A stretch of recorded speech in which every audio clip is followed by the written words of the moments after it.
बिस्मिल्लाहिर्रहमानिर्रहीम। तमाम तारीफ़ें अल्लाह ताला के लिए हैं जो तमाम जहानों का परवरदिगार है। सलावत है हमारे प्यारे नबी हज़रत मोहम्मद सल्लल्लाहु अलैहि वसल्लम पे, आपकी पूरी आल पे, इमाम मेहदी अलैहिस्सलाम पे। अस्सलाम वालेकुम व्यूअर्स, आज की इस वीडियो में हम बात करेंगे कि रूहानी मुकाम कैसे हासिल होता है। कुछ व्यूअर्स ने यह सवाल किया कि रूहानी मुकाम हासिल करने के लिए क्या किया जाए। व्यूअर्स, रूहानी मुकाम हासिल करने के लिए अपने चराग़ दिल में इश्क़ इलाही का तेल डालते रहें। मोहब्बत इलाही का, अताअत इलाही का, इबादत का, मार्फत का, सिद्क़ का, सखावत का, सदक़े का, खैरात का और कुरान व तिलावत का, कुरान पाक की, रोज़ों का, नमाज़ों का और नवाफिल का। ये है आपके लिए रूहानी मुकाम हासिल करने का असल कुलिया। आपको सखी होना है, आपको सदका खैरात करते रहना है, नेक कामों में बढ़ चढ़ के हिस्सा लेना है, इबादत करनी है, नवाफिल करने हैं, कुरान हकीम की तलावत भी करनी है और इसी लाइफस्टाइल को लेकर कंटिन्यूटी से चलना है, यानी बार बार रीइंफोर्समेंट करते रहना है।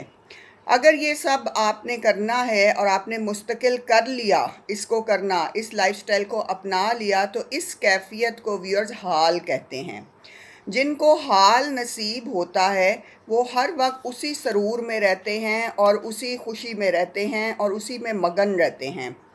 जब आपको हाल मिल जाता है तो फिर अगला सफ़र शुरू होता है रूहानियत में। और हाल की जो स्टेज होती है व्यूअर्स, इसमें तगय्युर आता रहता है, ये ऊंच नीच आती रहती है। जैसे दरिया में तुग़यानी होती है, पानी कभी लेकिन ख़त्म नहीं होता, लेकिन ऊपर नीचे होता रहता है। रूहानियत में हाल की जो स्टेज है इसमें भी तब्दीली आती है, कभी कब्ज़ कभी बस्त, ठीक है। कभी इंसान बहुत ज़्यादा नमाजी हो जाता है और कभी जो है नमाज़ें मिस करता है, और कभी बहुत ज़्यादा सदका खैरात करेगा, बहुत सखी हो जाएगा, और कभी जो है वो बस्त की कैफियत में चला जाएगा। हाल को लेकिन आप पुख्ता तर करते रहें और काविशें करते रहें, कोशिशें करते रहें, तो आपका हाल जो है वो मज़बूत हो जाएगा, यानी हाल वाली कैफियत रूहानियत में आप में मज़बूती ले आएगी। सालिक की ज़िंदगी फिर हाल के तगय्युर से निकल कर इस्तकामत में आ जाती है, यानी वो उसकी एक परमानेंट कंडीशन बन जाती है। फिर वो ऊपर जाता रहता है मगर कभी नीचे नहीं आता। अगर हाल में इस्तकामत आ जाए तो फिर सालिक जो है वो रूहानियत के रास्ते में ऊपर ही जाता है। ऐसे दवाम को मकाम कहते हैं, यानी साहिब हाल साहिब मुकाम हो जाता है, साहिब मुकाम बन जाता है, और फिर उसे हर मर्तबे के मुताबिक मुख्तलिफ़ मुजाहिदात और मशक़ें करनी होती हैं और मुख्तलिफ़ इबादात करनी होती हैं, तो वो मर्तबे में बुलंद होता चला जाता है। सुबहान अल्लाह। ये है रूहानियत में रूहानी मुकाम हासिल करने का एक ख़ास कुलिया। और हर दफ़ा जो आपको मुकाम मिलता है उसके लिए दरूद वज़ाइफ वगैरह भी डिफरेंट होते हैं। इंसान का नफ्स कल्ब जो है कल्ब से रूह की तरफ जाता है, रूह सिरी बनता है, सिरी जो है वो ख़फ़ी बन जाता है, ख़फ़ी अना में आता है, अना मख़फ़ी बनता है, और उस मुकाम को फिर तौहीद मुतलक कहते हैं।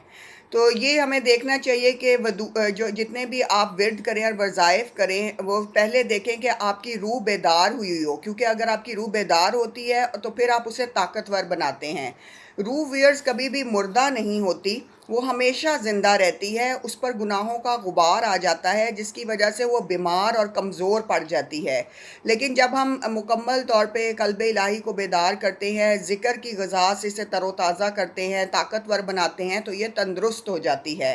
फिर रूहानियत की आला मेराज की मंजिलों तक ये पहुँचती है। वैसे भी कुरान हकीम में अल्लाह ताला ने इरशाद फरमाया है कि जो लोग हमारी राह में मुजाहिदा करते हैं तो हम यकीनन उन्हें अपनी राहें दिखा देते हैं। सुभान अल्लाह। कि जो लोग हमारी राह में मुजाहिदा करते हैं, कोशिशें करते हैं, तो हम यकीनन उन्हें अपनी राहें दिखा देते हैं।